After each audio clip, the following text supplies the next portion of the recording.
Geology has its entropy, where everything is gradually wearing down.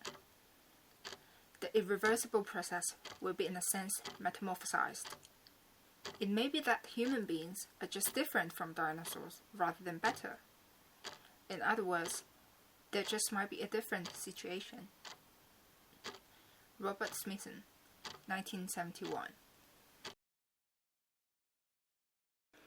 Taking the idea of geological entropy from Robert Smithson, the project attempts to question the life cycle of urban artifacts and seek solutions to stimulate the pursuit of longevity. By sourcing the material from the city and densifying existing urban fragments as sediments, urban sedimentology claims a geological approach to architecture and terminates the cycle of demolition and rebuild.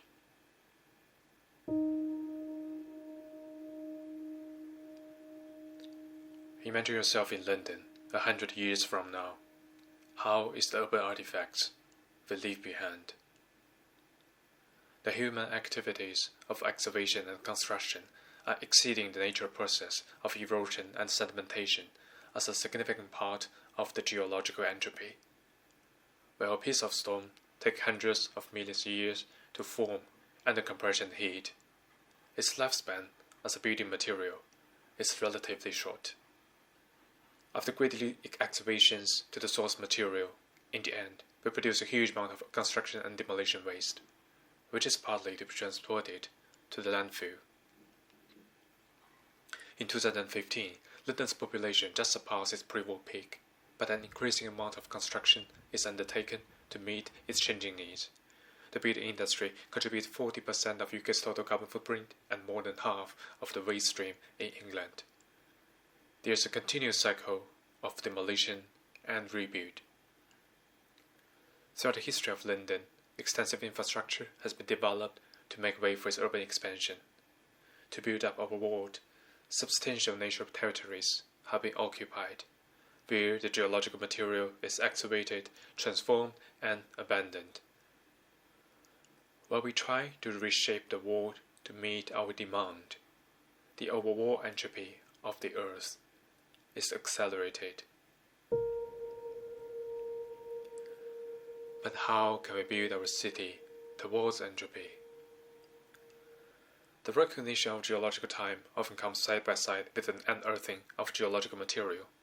Since the 18th century, there has been a fascination with the geological process. Geology became Pioneer's unique scope to investigate and speculate the movement and permanence of sedimentary layers beneath Rome. The sacrificial specimens were collected and reassembled into Joseph Gandy's painting. In Veluludu's case, geological geometry becomes a regional and tectonic principle to analyze, to speculate, to construct both the mountain to decay and the vaults to be built. By introducing the notion of geological time and taking human construction as the Anthropocene layer of the Earth's crust, geology is constructed within the form of architecture.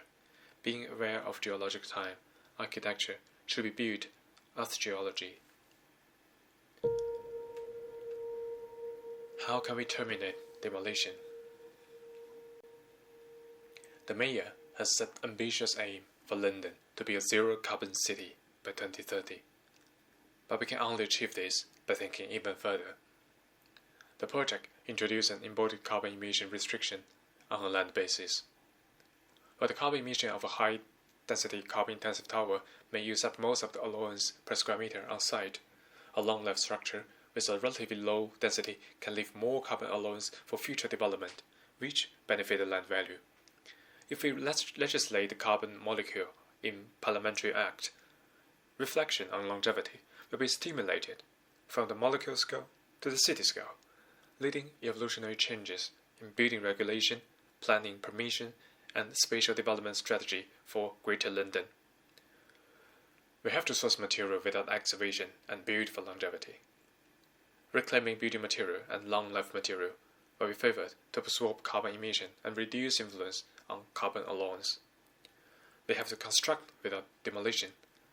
Wholesale demolition will become outdated, as it will waste carbon allowance per plot and endanger the potential of the land, therefore decreasing the land value. As a short-life structure which has to be demolished and rebuilt can endanger the carbon land allowance, long-life material and long-life structure will become investment to the land.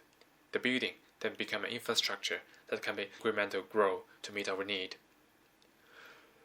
We have to densify our city without expansion.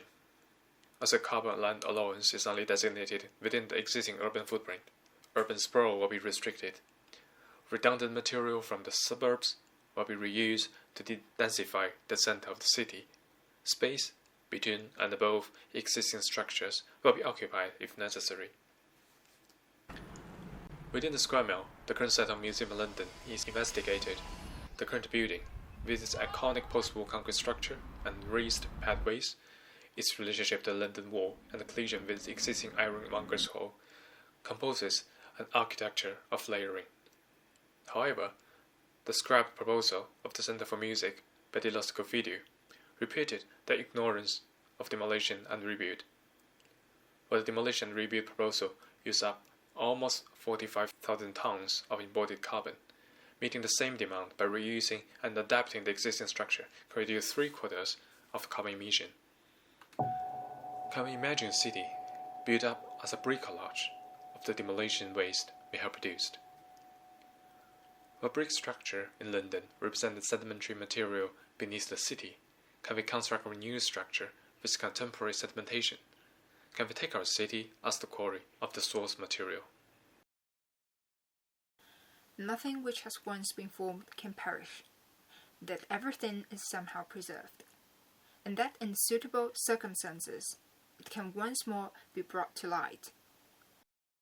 Sigmund Freud, 1930. As current technology is pushing forward reconstitution of concrete with fixed material such as plastic, the urban sedimentology take the application of long-life mineral material as the essence of further construction. It also initiates alternative material palette based on the combination of reclaimed building elements. A disassembled concrete element is turned into a precast beam, then a concrete block in the wall, later on becomes the aggregate for a new piece. Despite its decaying process, we can always find a new place for it.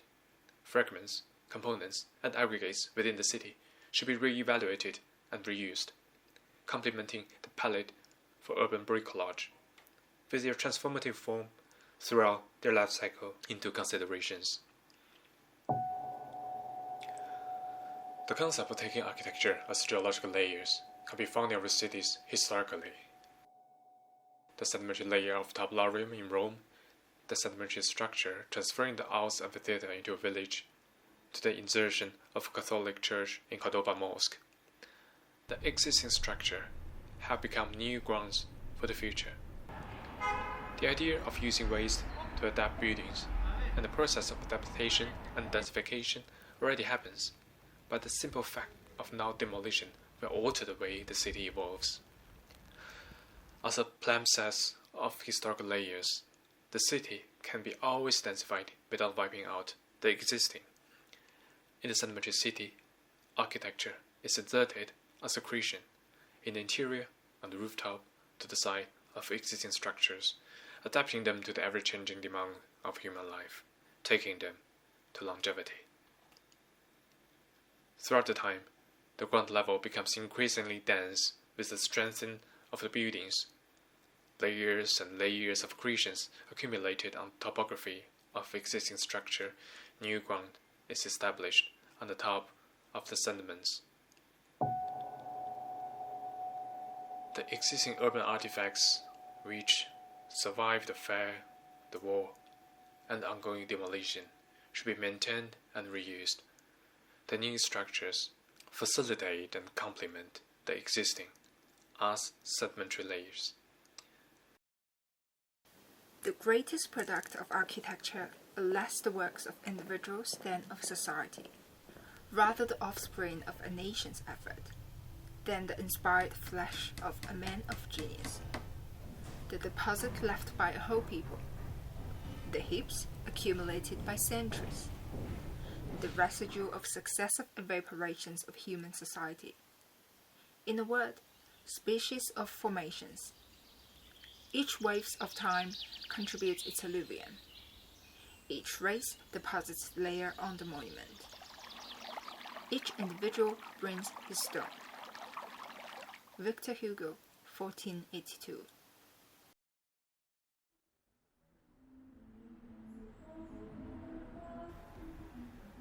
This is urban sedimentology, an architecture paradigm operates under carbon land allowance. It terminates excavation, demolition, expansion, and provoke, reuse, repurpose, and reassemble. By layering, overwriting, colliding, and densifying, the strategy complements the existing context, transforming the entropic man-made geology. Urban sedimentology stimulate the construction for longevity and speculate the fossilization of the city in the deep time.